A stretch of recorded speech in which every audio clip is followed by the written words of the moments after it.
Hello guys, welcome to back my YouTube channel doctor Tauseef Ansari. Guys, हमारी जो पिछली series चल रही थी टेंस की, उसमें हमने टेंस को समझ लिया था और टेंस के 12 भागों को भी समझ लिया था, लेकिन उनको हमने डिटेल से नहीं पढ़ा था। डिटेल से बस हमने उसमें से एक टेंस को पढ़ा था जो कि प्रेजेंट इंडेफिनिट टेंस था। आज हम प्रेजेंट का ही सेकंड भाग यानी कि प्रेजेंट कंटिन्यूअस टेंस को पढ़ेंगे कि वो क्या होता है और उसकी ट्रांसलेशन कैसे होती है हिंदी से इंग्लिश में और इंग्लिश से हिंदी में, क्या उसका फॉर्मूला होता है, क्या उसके नियम होते हैं, उसको आज हम समझेंगे। तो गाइस, सीखते हैं हम आज का लेसन। आज का लेसन है हमारा प्रेजेंट कंटिन्यूअस टेंस। क्या होता है ये? जब हम किसी कार्य को कर रहे होते हैं, वो हमारा कार्य प्रगति पर है यानी कि कंटिन्यू है, हमारा वो कार्य कंटिन्यू है, तो हम उसको प्रेजेंट कंटिन्यूअस कहते हैं। जैसे मैं खाना खा रहा हूँ, मैं स्कूल जा रहा हूँ, मैं शॉपिंग करने जा रहा हूँ, या मैं स्कूल से आ रहा हूँ, यानी कि ये काम हम ऐसे कर रहे हैं जो हमारे प्रोसेसिंग में कंटिन्यू चल रहे हैं, लगातार हो रहे हैं। तो उन वाक्यों को ही हम क्या कहते हैं? प्रेजेंट कंटिन्यूअस टेंस कहते हैं। इन वाक्यों को आज समझने के लिए हम क्या करेंगे, इनकी पहचान करेंगे हम। जैसे मैं खाना खा रहा हूँ, जिन वाक्यों के आखिर में रहा हूँ, रही हूँ, रहे हैं, इस तरीके के सेंटेंस, इस तरीके के अल्फाज या वर्ड आ जाए, शब्द आ जाए, तो हमें समझ जाना चाहिए कि ये प्रेजेंट कंटिन्यूअस टेंस होता है। क्यों? क्योंकि प्रेजेंट टेंस के अंदर हूँ, है, हो, ये सारे के सारे वर्ड आते हैं, शब्द आते हैं, लेकिन उससे पहले वाला हमारा शब्द क्या है? रहा। तो जहां पर रहा है यानी कि कंटिन्यू हो रहा है, कोई काम प्रोसेसिंग में है, तो हम समझेंगे कि वो कंटिन्यूअस टेंस हमारा हो गया। तो इसका फॉर्मूला क्या है हिंदी से इंग्लिश को ट्रांसलेट करने का? तो सबसे पहले सेम ही फॉर्मूले होते हैं, लगभग थोड़ा बहुत अंतर होता है सब में। सबसे पहले हम क्या करेंगे, यहाँ पर सब्जेक्ट, उसके बाद यहाँ पर हेल्पिंग वर्ब लगा लेंगे। इस टेंस से पहले जो हम टेंस सीख रहे थे प्रेजेंट इंडेफिनिट टेंस, उसके अंदर जो हमारा सेंटेंस था उसके आखिर में ता हूं आ रहा था। जैसे मैं खाना खाता हूं, तो हमने क्या करा था उसमें? उसका फॉर्मूला ये था कि हम वहां पर हेल्पिंग वर्ब नहीं लगाते। लेकिन गाइस, यहाँ पर ताहू नहीं है, यहाँ पर रहा हूं आ रहा है सेंटेंस के अंदर, वाक्य के अंदर, इसीलिए हम यहाँ पर हूं की या जो है की या हो की जो इस इंग्लिश होगी, हेल्पिंग वर्ब होगी, उसको भी हम यहाँ पर लगाएंगे। जैसे सब्जेक्ट लगाएंगे पहले हम आई, उसके बाद यहाँ पर हेल्पिंग वर्ब लगाएंगे, और उसके बाद हम यहाँ पर वर्ब जो है हमारी वर्ब, उसकी फर्स्ट फॉर्म लगाएंगे, वर्ब की फर्स्ट फॉर्म लगाएंगे। और जो हमारा रहा है इसके लिए हम यहाँ पर आईएनजी जोड़ देंगे, वर्ब की फर्स्ट फॉर्म के साथ आईएनजी जोड़ देंगे। उसके बाद अगर हमारा कोई ऑब्जेक्ट है तो हम यहाँ पर ऑब्जेक्ट लगाएंगे, और अगर हमारा ऑब्जेक्ट नहीं है तो हम ऑब्जेक्ट नहीं लगाएंगे।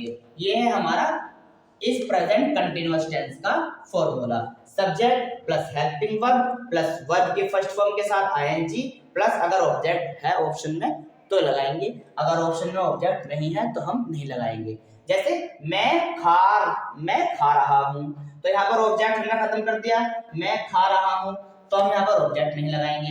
लेकिन यहाँ पर अगर हमने ऑब्जेक्ट दे रखा है, जैसे मैं खाना खा रहा हूं, तो हम यहाँ पर ऑब्जेक्ट फिर लगा देंगे।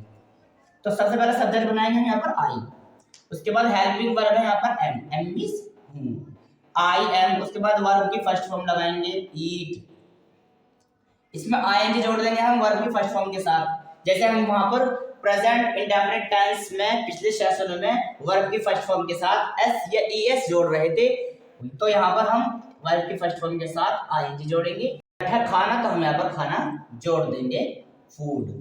इस तरीके का हमारा फॉर्मूला है। इस तरीके से हम हिंदी से इंग्लिश में वाक्यों को, सेंटेंसों को चेंज करते हैं। एक दो सेंटेंस हम और देख लेते हैं जिससे कि हमारी प्रैक्टिस अच्छी हो जाए और हम इसको ना भूलें।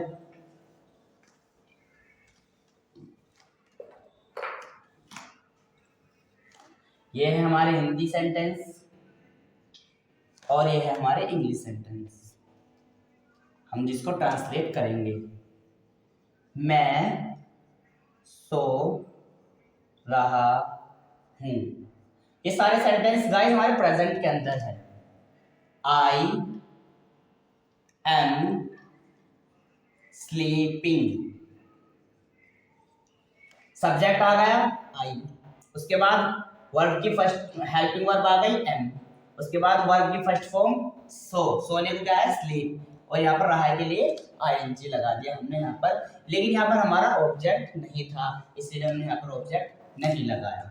इसके अलावा तुम स्कूल जा रहे हो, सब्जेक्ट है हमारा यू यहाँ पर, क्योंकि यहाँ पर तुम आ गया, यू आर, आर है हमारा यहाँ पर हेल्पिंग वर्ब, क्योंकि यहाँ पर वो आ रहा है, you are go, go means जाना, आईएनजी फॉर्म वर्ब, और इसके बाद स्कूल। इसी के अलावा वह गाना गा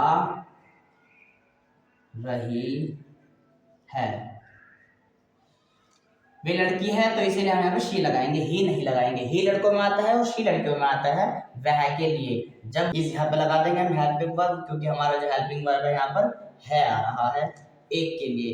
she is sing, sing means गाना होता है, तो सिंगिंग आईएनजी लगा देंगे हम यहाँ पर वर्ब की फर्स्ट फॉर्म के साथ, और उसके बाद है गाना यानी कि सॉन्ग, यहाँ पर वर्ब ऑब्जेक्ट भी आ रहा है हमारा, इसलिए हमने यहाँ पर ऑब्जेक्ट भी लगा दिया है सॉन्ग, सॉन्ग मीन्स गाना होता है, ठीक है। इस तरीके से है हमारा हम बाजार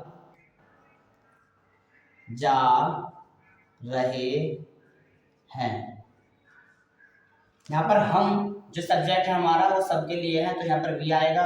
इसी के अलावा यहाँ पर हैं, देखो गाइस यहाँ पर है और यहाँ पर हैं, ये जो अंकी बिंदी आई ना, इसका जो ये अंतर हो गया, एक आदमी के लिए यानी कि एक पर्सन के लिए है लगेगा जिसमें हम इस लगाएंगे, और बहुत सारों के लिए हैं लगेगा, नाम को बोला जाएगा क्योंकि यहाँ पर एक बिंदी है, तो इसका यहाँ पर क्या आएगा, इसके लिए हम यहाँ पर आर लगाएंगे, वी आर गोइंग, आईएनजी लगाएंगे वर्ब फर्स्ट फॉर्म के साथ, उसके बाद फिर ऑब्जेक्ट मार्केट। ये थे हमारे गाइस कुछ सेंटेंस, सिंपल सेंटेंस थे। इसका जो नेक्स्ट सेंटेंस हमारा सेशन रहेगा उसमें हम सेंटेंस को अलग अलग तरीके से समझेंगे, सिंपल सेंटेंस को अलग समझेंगे, नेगेटिव सेंटेंस को अलग समझेंगे, और इंटरोगेटिव फर्स्ट टाइप को अलग समझेंगे, और इंटरोगेटिव सेकंड टाइप को अलग समझेंगे। जैसे हमने पिछले सेशन में चारों के चारों जो भाग होते हैं हमारे सेंटेंस होते हैं उनको अलग अलग समझा था, तो आइंदा भी सेशन में हम इनको भी अलग अलग तरीके से समझेंगे। आज के लिए बस इतना ही, हम यहाँ पर अपनी क्लास को एंड करते हैं। आज के लिए बस इतना ही। अगर आपको हमारी वीडियो अच्छी लग रही है तो हमारी वीडियो को जो है लाइक करें और चैनल को सब्सक्राइब करें। Thank you for watching my video.